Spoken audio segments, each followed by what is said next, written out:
Сайн байцгаана уу? Манай дараагийн дугаар ороход бэлэн болсон байна. Энэ удаагийнхаа дугаараар та бүхэндээ бас л нэгэн маш харамсалтай иргэний тухай ярьж өгөхөөр бэлдсэн байгаа. За ингээд шууд бичлэгээ эхэлцгээе. Атина Валентинийн 64 настай Калифорни мужийн Гроувер бичид амьдардаг. Атинагийн хувьд тэрээр Colony State Prison гэх эрэгтэйчүүдийн хорих ангид сувилагчаар ажилладаг. Атина Лавенте гэх 26 настай нэг хүүтэй. Атинагийн хүү Лавенте нь Индиана мужийн Блумингтон хотод амьдардаг бөгөөд тэрхүү хотдоо мастрын зэрэгээ хамгаалахаар их сургуульд суралцдагаас гадна найз охиныхаа хамтаар амьдардаг. Ер нь Атина хүүгээ ганцаараа өсгсөн учраас ээж хүү хоёр бол хоорондоо маш дотно гэж хэлж болно.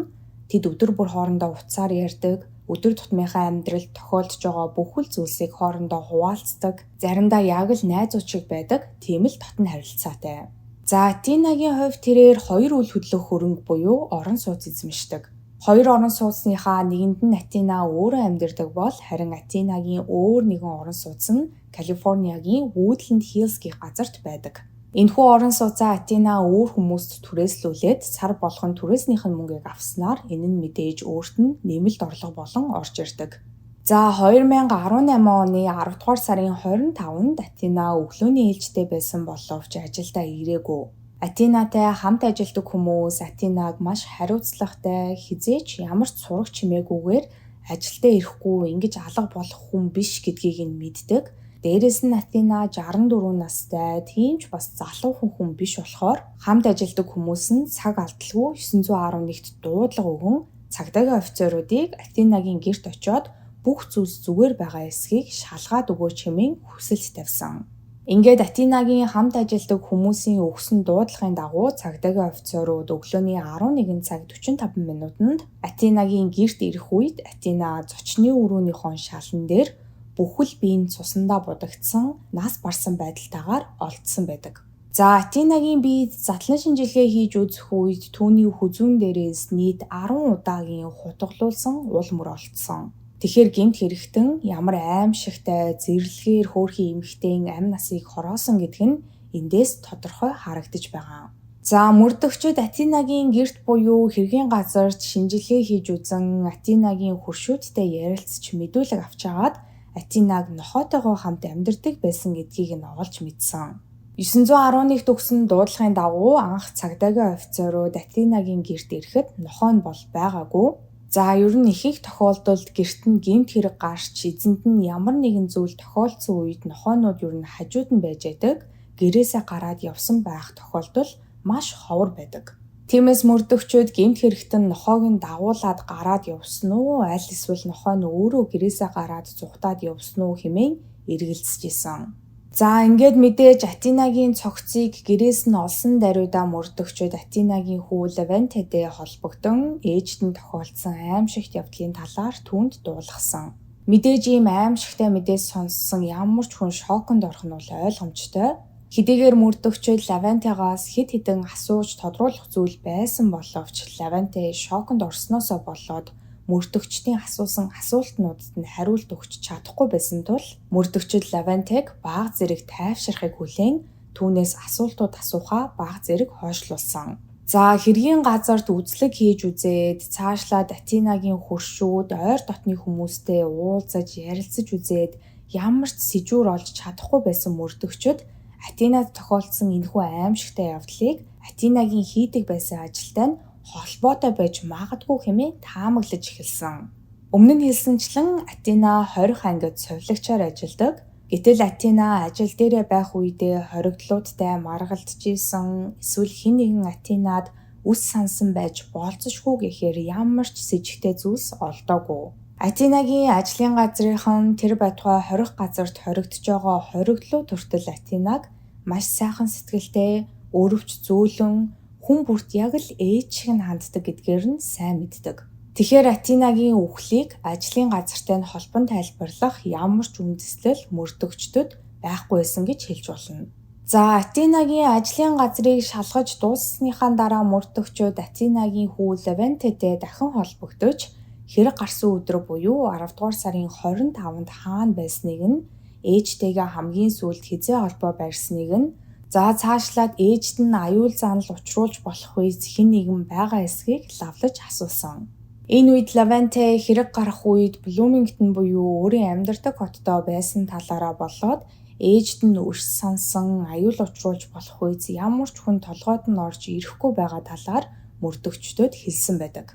За ингээд мөрдөгчд хэргийн талаар ямар ч сэжүүр олж чадахгүй байсан тул Атинагийн амьдардаг байрны хяналтын камерууд болон Атинагийн гэрийн ойролцоох замын хяналтын камерын бичлэгүүдийг нэг нэгэнгүү шалгаж эхэлсэн.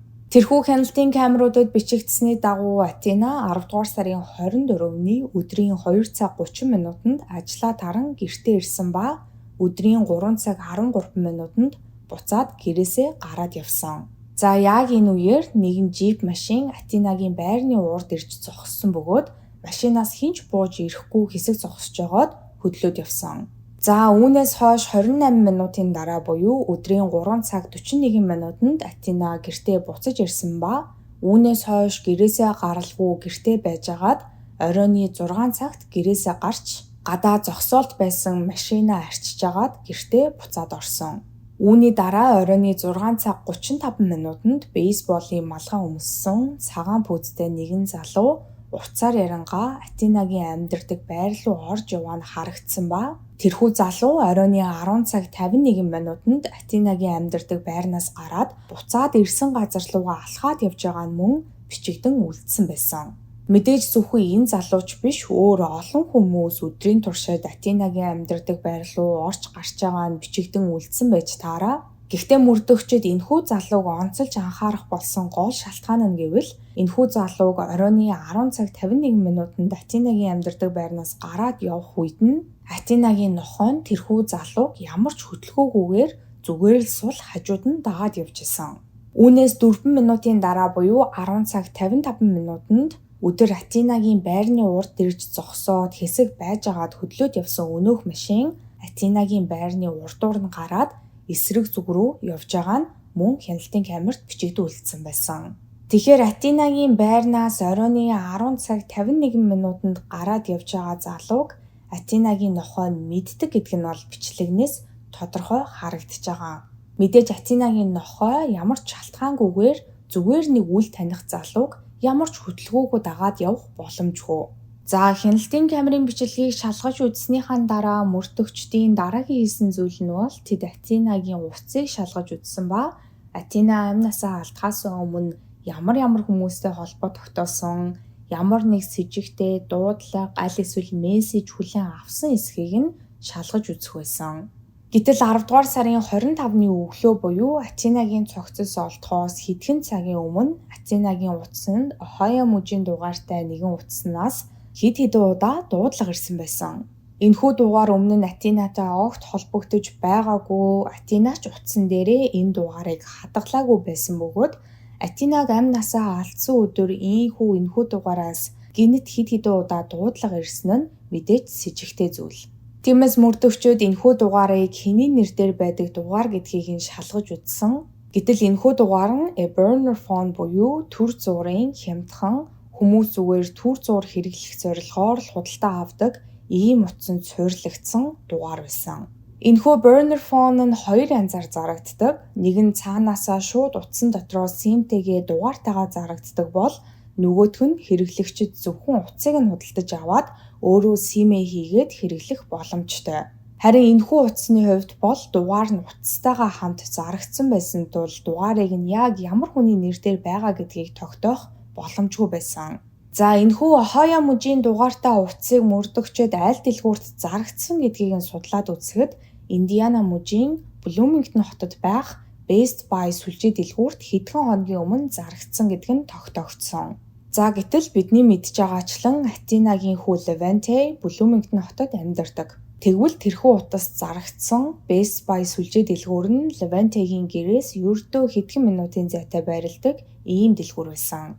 Мөрдөгчд утсыг яг ямар хүн худалдаж авсан гэдгийг нь шалгаж үзэхэд худалдаа авсан хүн нь бэлэн мөнгөөр тооцоогоо хийсэн, дээрээс нь нэрээ худал хэлсэн байснаас гадна тэрхүү хүний хаягийг нь шалгаад үзэхэд Cincinnati-д байх пост офисын хаягийг бичсэн байсан буюу хаягаач мөн худал мэдүүлсэн гэдэг нь тодорхой болсон. За ер нь бол Атинаг амь насаа алдсан өдөр Атина руу дахин залгаад байсан утас Левентигийн гэрээс маш ойрхон байдаг Best Buy-д зарагдсан гэдэг нь зүгээр ч нэг энгийн тохиолдол байхад их хэцүү. Ингээд мөрдөгчид энэхүү утасны яг хаана хасаалттай байсан байршлуудыг шалгаж үзэхэд энэхүү утас нь 10 дугаар сарын 23-нд дэлгүүр дээрээсээ зарагдаад 10 дугаар сарын 23-нд Индианагаас эхлүүлээд Оклахома мужаар дайрч Grover Beach буюу Атинагийн амьдардаг хот руу хүртэл нийт 32 цаг явсан байсан. Мөрдөгчид утасны байршлын дагуу замын хяналтын камеруудыг шалгаж үзэхэд 26 настай Левенте өөрийн джип машинтайгаа яг тэрхүү утасны байршил заасан газруудаар дайрч өнгөрч байгаа нь хяналтын камерт бичигдэн үлдсэн байсан. Цаашлаад Атинагийн байрны урд талын хяналтын камерт бичигдэн үлдсэн байсан машин болон Левентигийн машин хоёр хоорондоо яг таарчилсан. За ингээд мөрдөгчид Левентиг ээжийнхээ үхэлд ямар нэг байдлаар холбоотой байж магадгүй хэмээн сэжиглэж эхэлсэн тул түүнийг хилцээр дуудан түүнээс мэдүүлэг авах хэрэгтэй хэмээн үзсэн. Гэтэл Левенте мэдүүлэг өгөх үедээ хамгийн сүүлд ээж дээрээ 2018 оны 1-р сард буюу ээжигээ амь насаа алдахаас 9 сарын өмнө хамгийн сүүлд ээж дээрээ зочилж очсон хэмээн мэдүүлсэн. Мөрдөгчид түүнээс ээжтэйгээ хамгийн сүүлд хизээ холбоо барьсан талаар нь болоод хэд хэдэн гар утас ашигладаг эсхийг нь асуухад Левенте хамгийн сүүлд ээжтэйгээ 10 дугаар сарын 22-нд уцаар ярьсан бөгөөд галакси загварын нэг л гар утастай өөр ямар ч утас өөрт нь байхгүй хэмээн хариулсан байдаг. За үүнээс өөрөөр бол Левенте хэрэгтэй холбоотой ямар нэгэн мэдээлэл мөрдөгчдөд огт өгөхгүй байсан. Гэхдээ хамгийн хачирхалтай нь Левенте мөрдөгчдийг огт асуугаагүй байхад нь өөрийнхөө хувийн амьдралын талаар яриад байсан нь мөрдөгчдөд нэлээд хачирхалтай санагдсан. Тэрээр хэлэхдээ би саяхан мастерын зэрэгээ хамгаалсан мэрэгчлэрээ Disney Publishing буюу Disney-ийн хэвлэлийн газар ажилладаг. Үүнийхээ хажуугаар хувьцааны арилжаа хийдэг. Миний арилжаа хийдэг дансанд $100,000 байгаа. Банкны маань дансанд $8,000 байгаа. Бас хугацаатай хадгаламжийн маань дансанд $236,000 байгаа. 30 нас хүрэх үедээ энэхүү мөнгөө аваад найз охинтойгоо хамт байшин худалдаж авахар төлөвлөж байгаа хэмээн ярьсан. Ер нь бол мөрдөгчүүд дансанд ч хэдэн төгрөг байгаа вэ гэж асуугаагүй бол энэ бүхнийг яриад байх ямар ч шаардлага Левентед байгаагүй. Яг нь тухайн үед мөрдөгчүүд Левентег хэргийн сэжигтэн байж болцшгүй хэмээн үзэж шалгаж исэн хэдий ч ээжтэйгээ маш дотно ээжтэйгээ хоёулахнаа өссөн хүү ээжигээ ямар шалтгааны улмаас хөнөөсөн байх боломжтой вэ гэдэг дээр ямар ч таамаглалт тэдэнд байгаагүй. Гэтэл Левентегийн энэхүү яриа нь яг л Левенте мөнгөний төлөө ээжийнхээ амь насыг хөнөөчхөөд одоо болохоор надад мөнгө байгаа. Надад мөнгөний төлөө ээжигээ алах хэрэг байхгүй байгаа үсттэй гэж хэлээд байгаа юм шиг мэдрэмжийг мөрдөгчдөд төрүүлсэн. Тэгэхээр Левентегийн ярианаас мөрдөгчд хэрвээ Левенте ээжигээ хөнөөсөн бол шалтгаан нь мөнгнөөс болсон байх боломжтой юм байна гэсэн таамаглалыг төрүүлсэн байгаа. За мөрдөгчд Левентегоос мэдүүлэг авч явах үед Левенте 10 дугаар сарын 23-ны өглөө Калифорни руу явсан талаараа огт ярихгүй байсан. Тиймээс мөрдөгчд Левентед өөрийнх нь худалдаж авсан утасны байршлыг үзүүлэн өөрийг нь Калифорни явсныг мэдж байгаа талаараа хэлж яагаад Калифорни явсан талаар нь асуусан байдаг. Мөрдөгчдийн энэхүү асуултанд Левенте хариулахдаа яг үнэндээ би шинэ утас худалдаж авсан нь үнэн. 23-ны өглөө Калифорни руу явсан нь ч бас үнэн. Энэ гэхдээ ээжээ маань үхэлтэй огт холбоогүй. Би Лос Анжелес руу марихуана худалдаж авахар явсан учраас дараа нь өөрөө асуудалд орохгүй тулд та нарт энэ талаар анханасаа хэлээгүй. Би Лос Анжелест очсныхоо дараа нэгэнтээ ойрхон ирснийх ээжтэйгээ уулзчаад буцъя гэж бодоод ээжийн гэрийн ойролцоо нэрчгээд ээж рүү хэд хэдэн удаа залгсан боловч ээж утсаа авахгүй байсан. Тэгэхээр нь ээжийг ажил дээрээ байгаа юм байна гэж бодоод буцаад гэрлүүгөө явсан. Миний Калифорни явсан шалтгаан ердөө л марихуана авах байсан. Тэрнээс ээжээ маань үхэлтэй ямар ч холбоогүй хэмээн мэдүүлэг өгсөн байдаг. Гэхдээ Левентегийн өгсөн энэхүү мэдүүлэг нь дахиад л цаанаа нэг л авцалдахгүй байсан гэж хэлж болно. Учир нь Левенте үнэхээр л зүгээр мансууруулах бодис авах зорилгоор явж исэн бол заавал Лос Анжелес явах шаардлага түнд байгаагүй. Индианагаас Лос Анжелес хүртэл явж явах үедээ Левенте хэд хэдэн мужуудаар дайрч өнгөрсөн ба энэхүү мужуудын заримуд нь марихуанаг хуулаараа зөвшөөрдөг мужууд байсан. Жишээ нь Левенте 32 цаг жолоо барьж Калифорни орох гэж явахынхаа оронд зүгээр Мишиган дээр зогсоол марихуана худалдаж авах боломжтой байсан гэсэн үг. Тэгэхээр түүний өгсөн энэхүү мэдүүлэг бодит байдалтай нэг л авцалдахгүй байгаа нь эндээс харагдаж байгаа. За цаашлаад мөрдөгчөд Лавентегийн найз охинтой уулзаж мэдүүлэг авсан. Лавентегийн найз охин нь Лавентег аавтайгаа хамт Калифорни руу биш, Шикаго руу явж хувьцаа арилжаалдаг хүмүүсийн уулзалтанд очихоор явсан гэж тухайн үед бодож исэн. Тэр байтугай Лавенте Калифорни руу явж явах үедээ найз охин руугаа хэд хэдэн удаа залхан Шикагод аавтайгаа хамт юу хийж байгаа талаараа худал зүйлсүүдийг хүртэл зохиож ярьсан байдаг. За эндээс өөр нэг хачирхалтай зүйл нь гэвэл Лавентегийн аав нь Лавентег 5 настай байх үед нас барсан байлээ. Гэтэл Лавенте найз охинтойгоо танилцаад үерхэд бүр хамт амьдраад хэдэн жил өнгөрч өгсөн хамтдаа байшин худалдаж аваад гэрлэх талаараа хүртэл ярьж исэн мөртлөө аав нь өөрийг нь 5 настай байх үед нас барсан талаар юу ч хэлээгүй. Бүр аавыгаа амьд байгаа юм шиг аавынхаа талаар худал ярьдаг байсан. За үүний дараагаар мөрдөгчөд Лавентегийн гэрт нэгжлэг хийх зөвшөөрөл гаргуулж аван гэрт нь нэгжлэг хийж үзсэн бөгөөд нэгжлийн явцад Лавентегийн iPad-ыг нь хураан аваад шалгаж үзсэн байдаг. Гэтэл Лавенте iPad-н дээрээ 10 дугаар сарын 23-нд Google-с хүн нас барсны дараа үл хөдлөх хөрөнгө нь хэдэн хугацаанд үр хөвгтөд нь шилждэг вэ? Өв хөрөнгө өвлөн авч байгаа хүн хэдэн төгрөгийн татварыг шимтгэл болгон улсад төлдөг вэ гэх мэт зүйлсийг хайж үзсэн байсан. Үүгээр зогсохгүй 10 дугаар сарын 25-нд Лавенте Grover Beach-с Индиана руу буцаж явах үедээ Аризона дээр түр зогсож тэндээ түргэн хоол идсэн.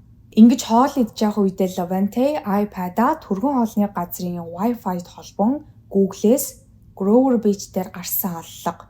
Лавенте Лазарын Grover Beach дээр үйлдсэн аллага. Лавенте Лазар Grover Beach дээр гарсан аллагын сэжигтэн гэх мэт хайлтуудыг хийсэн байсан. Гэтэл Лавенте Google-с энэхүү хайлтуудыг хийж байх үед өглөөний 11 цаг 3 минут болж исэн байгаа. Гэтэл цагдаагийн офицерууд анх Атинагийн цогцыг үүнээс бүтэн 1 цагийн дараа буюу 11 цаг 50 минутанд гэрээс нь олсон. Тэгэхээр Лавенте өөрөө л ээжийнхээ амь насыг хүнөөгөөгүй бол яг энэ үед ээжээгээ нас барсан гэдгийг айл хэдий мэдсэн байх ямар ч боломжгүй. За үүний дараа Лавентег Оклахома мужид ирэх үед түүний шинээр худалдаж авсан гар утас нь унтарсан бөгөөд үүнээс хойш удалгүй оройн 6 цаг 41 минутанд Лавенте өөрийн байнга хэрэглэдэг утсаа асаасан. Лавентег Индианагаас Grover Beach орох хүртэл түүний өөрийн гар утас нь бол бүхэл цаг үеийн туршид унтраастай байсан байгаа. Лавенте найз охинтойгоо хүртэл шинэ утаснаас холбогдож өөрийнх нь гар утас эвдэрчихсэн тул засуулж байгаа хэмээн худал ярьсан байсан. Тэгэхээр мэдээж түүний энэхүү үйлдэлүүд нь Лавентег энэхүү хэргийг бүр эртнээс төлөвлөж мөрдөгчд өөрийнх нь утасны байршлыг сүлд шалгаж үзнэ гэдгийг ч мөн эртнээс тооцоолсон байсан гэдгийг нь харуулж байгаа. За ер нь Лавентегийн Google-с хайсан хайлтууд болон өмнө нь өгсөн мэдүүлгүүд зэрэг дээр нь үндэслээд харахад Лавенте ээжийнхээ амь насыг үл хөдлөх хөрөнгө болон мөнгнөөс болж хөнөөсөн байх өндөр магадлалтай. Тиймээс мөрдөгчөд Лавенте мэдүүлэг өгөх үеэрээ өөрийнхөө талаар ярьсан зүйлс нь үнэн эсхийг шалгаж үзсэн. Гэтэл Лавенте мастрын зэрэгээ хамгаалж чадаагүй сургуулиасаа гарчихсан. Цаашлаад Диснейд ажилд орсон гэдг нь ч бас худлаа байсан.